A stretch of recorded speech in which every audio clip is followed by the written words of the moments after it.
Tom. What are you doing? Hi, Emma. I'm reading a book.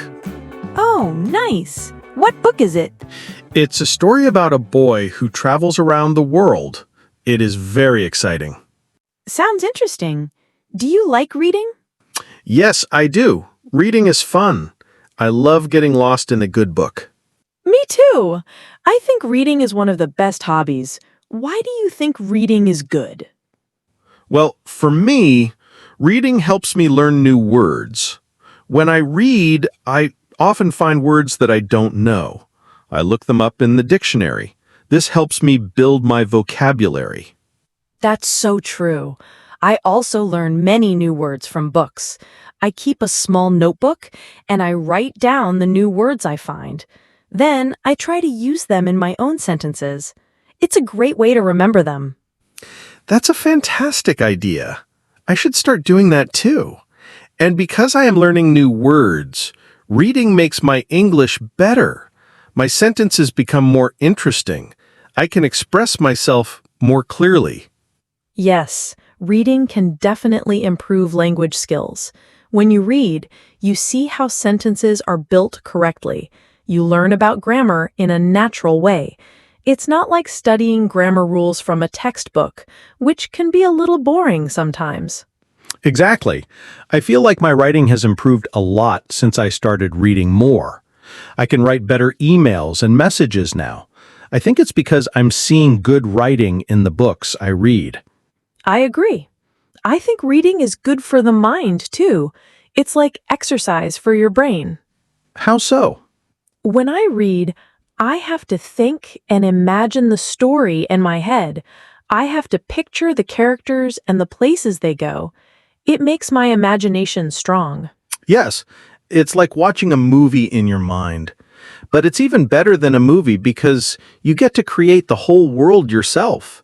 You decide what the characters look like and what their voices sound like. Exactly.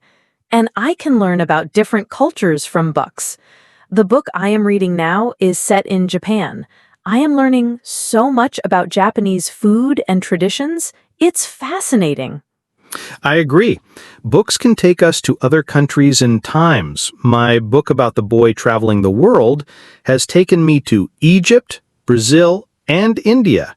I feel like I have traveled without leaving my home. That's the magic of reading. Reading also helps me relax.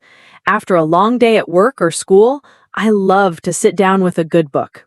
It helps me forget about my worries. Me too. I find that reading before bed helps me sleep better. It calms my mind.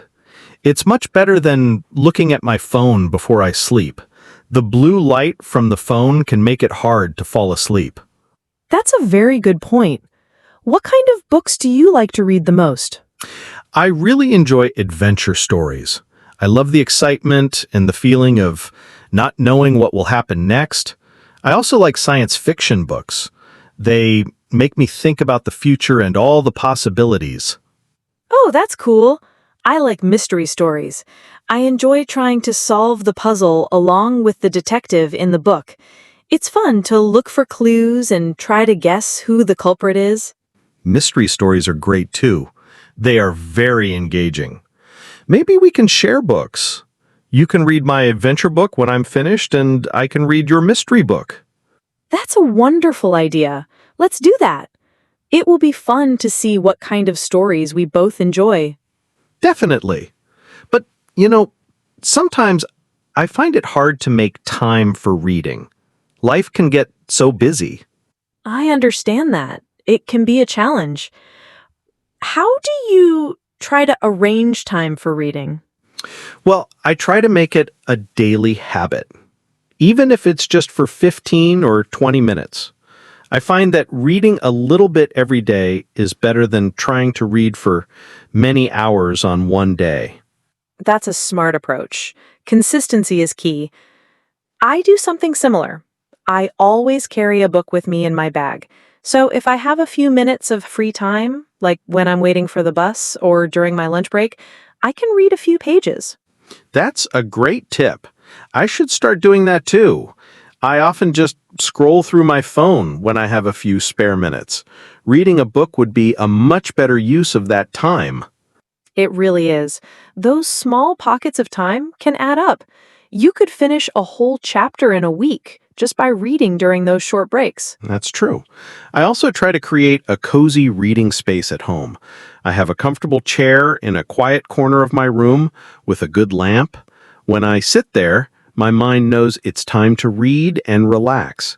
It helps me to focus. Having a dedicated reading spot is a lovely idea. It makes reading feel like a special activity.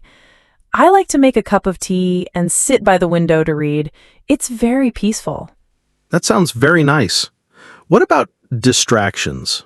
Sometimes, even when I have time, I get distracted by my phone or the television. I know what you mean. I try to put my phone in another room when I'm reading. Out of sight, out of mind. As for the TV, I make a conscious decision to read a chapter of my book before I allow myself to watch anything.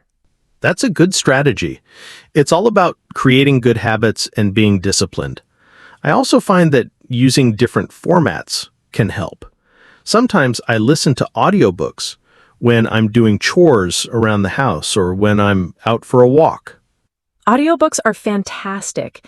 They are a great way to read when your hands and eyes are busy. It's like someone is telling you a story. I enjoy them on my commute to work. And what about ebooks? Do you use an e-reader? Yes, I do. I like that I can carry many books on one small device. It's very convenient for traveling. But I have to admit that I still love the feeling of a physical book. The smell of the paper and the weight of the book in my hands is something special. I feel the same way. I mostly read physical books, but I can see why ebooks are popular. The most important thing is to find what works for you and to make reading a part of your routine. Exactly. And another important thing is to choose books that you genuinely enjoy. If you are not interested in the book you are reading, it will feel like a chore. You won't be motivated to make time for it. That is so true. I once tried to read a classic novel because everyone said it was a masterpiece, but I found it so difficult and boring.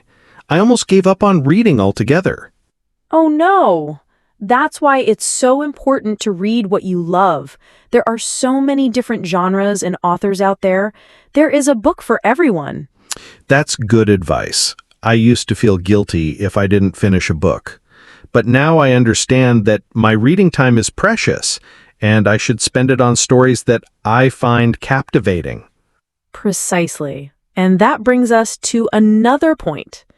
Why do you think it's important to continue reading throughout our lives? I think it's about lifelong learning. The world is always changing and there's always something new to learn. Books are a great way to keep your mind active and to keep learning new things. I couldn't agree more. Reading keeps our brains sharp. It's like a workout for our minds, just like we talked about earlier. It can help improve memory and concentration as we get older. And I think continuous reading helps with personal growth. By reading different kinds of books, I have learned about different perspectives and ideas. It has made me more open-minded and understanding. That's a beautiful way to put it. Reading exposes us to different lives and experiences. It helps us to develop empathy for others. Absolutely. And I think that reading helps us to stay informed about what is happening in the world. I try to read news articles and nonfiction books about current events. It helps me to be a more informed citizen. That's very responsible of you. It's important to understand the world we live in. Reading from various sources can give us a more balanced view of things. And on a lighter note, being a regular reader makes for interesting conversations. You always have something to talk about with people. That's true. I love talking about books with friends. It's a great way to connect with people who have similar interests. And what about setting an example? I think when we read, we can inspire others to read as well. If children see their parents reading, they are more likely to become readers themselves. That is such an important point. We can be reading role models for our younger siblings, nieces, and nephews. We can show them the wonderful world of books. So, to sum it up, we believe that reading is not just a hobby, but a vital activity that enriches our lives in so many ways. It certainly is. It expands our vocabulary, improves our language skills, sparks our imagination, and broadens our knowledge. It helps us to relax, reduces stress, and makes us more empathetic and understanding people. And by making time for it in our busy lives, we are investing in our own personal growth and well-being. I'm so glad we had this conversation. It has made me even more motivated to keep reading. Me too. How about we go to the library this weekend? We can borrow some new books. I would love that. It's a date. We can explore different sections and recommend books to each other. Perfect. I can't wait. Happy reading until then, Tom. You too, Emma. Happy reading.